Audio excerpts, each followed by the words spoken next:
What is the state of the knower within, wherever you are seated or standing within the context of the great universe of life?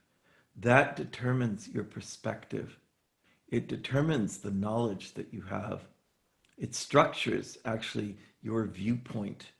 When you sit in a theater and then you say, what are the seats that allow you to best take in what is taking place on the stage, for example, for a theatrical performance or a dance performance? And some of the seats are very far away. Some of them perhaps are too close. Some of them are skewed over to one side. And then the best seats, as it were, that allow you this balanced perspective. So your knowledge of reality and of life is structured in your state of consciousness. And when your state of consciousness changes, then what you know changes. The knowledge is not immutable. It is something that shifts. Your perspective alters. Your viewpoint opens up. Your insight is illuminated. Your capacity to appreciate and perceive is empowered more greatly. And this process has a very long trajectory. This extraordinary descending current of wholeness, potency, and light that, in a certain sense, in a positive sense, invades our individual body-mind and activates capacities and potencies inside us that had been dormant up until then. This activation, this process of awakening, this process of illuminating, this process of grounding, and in a certain sense, extraordinarily impelling forward what it is that we know and the space or the place or the stance that we're standing in that gives us the higher, more refined, more powerful, more universal, more all-encompassing, and also more nuanced and finely detailed knowledge of what it is that is taking place. And that by the removal of this field, this inner debris field, as it were, of the negative samskaras, the removal of all of that allows us to stand powerfully without being pulled or impelled or, in a certain sense, negatively affected, diminished, or deeply negatively impacted by whatever it is that happens on the outside.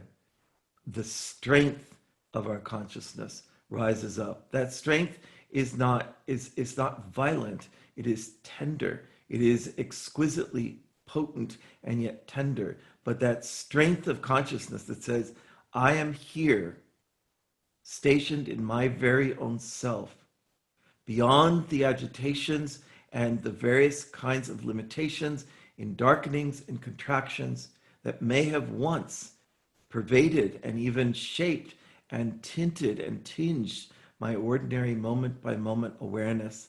I stand here in full clarity, immersed in the light, filled with its divine benevolence and goodness, inspired by the upsurge of universal knowledge and wisdom and compassion and love that surges infinitely and eternally from its own deepest nature, from the space of the transcendental heart, the Hridaya, the space of the absolute consciousness.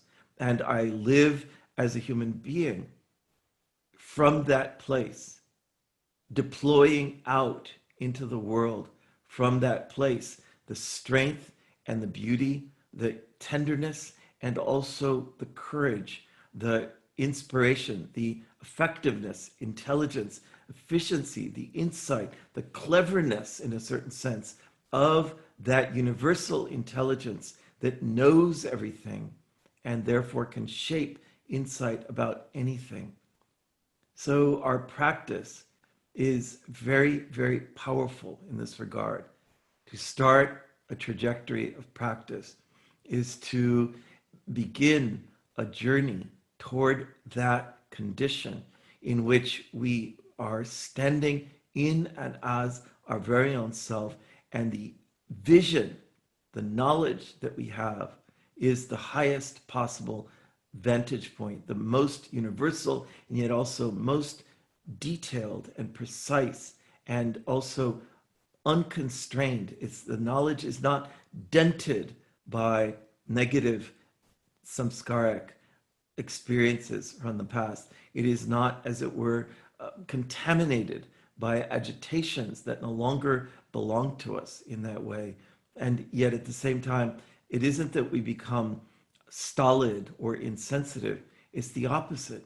As we grow in this consciousness, we grow in this incredible, responsive subtlety of consciousness that is open to everything, sees, perceives, notes, and really relishes and delights in absolutely everything and every aspect of life, because the infusion of the light is the infusion of meaning, of value, of divinity, of this celestial character of life. We're creating vasanas for liberation, replacing those impressions that cause us to be bound in repetitive negative habit cycles of repetitive engagement with things that make us suffer or limit or distort or darken the field of our awareness. We're replacing those. They are being consumed, burned in the fire of meditation. This is one of the teachings from the Yoga Sutra and from the commentary by the great sage Vyasa. He says, Dagda bija, the samskaras that have been burnt in the fire of practice and are therefore no longer operative, can no longer sprout, so to speak. A burnt seed cannot sprout is the nyaya, the very ancient nyaya, very ancient axiomatic principle.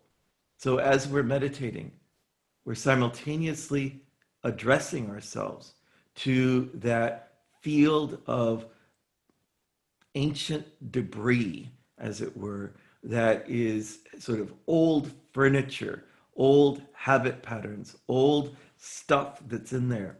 We're not getting rid of our knowledge. We're not getting rid of our memories. We're not getting rid of the hard-won insights that we have gained.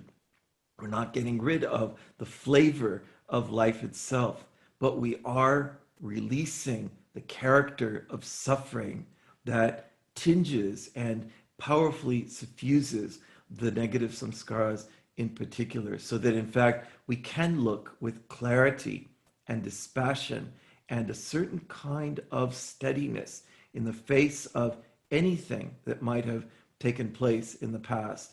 And instead of reacting to it or feeling impinged negatively by it, we're able to just see it for what it is, and also resolve deep inside ourselves not to move in that particular direction that made us suffer again.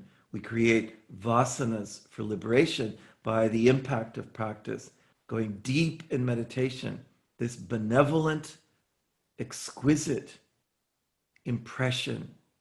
It's so subtle. It's the vasanas for liberation are so unbelievably subtle that at first we don't realize this kind of effect that is happening within us. But little by little by little, the impression of silence, the impression of stillness, the impression of wholeness, the impression of that innate beauty, the impression of the mystery, the impression of the divine sweetness, the impression of universality, the impression of divinity itself, in a certain sense, is being just set into the innermost fabric of our individuality, and we become shaped and tinged and colored in the hue of that absoluteness itself.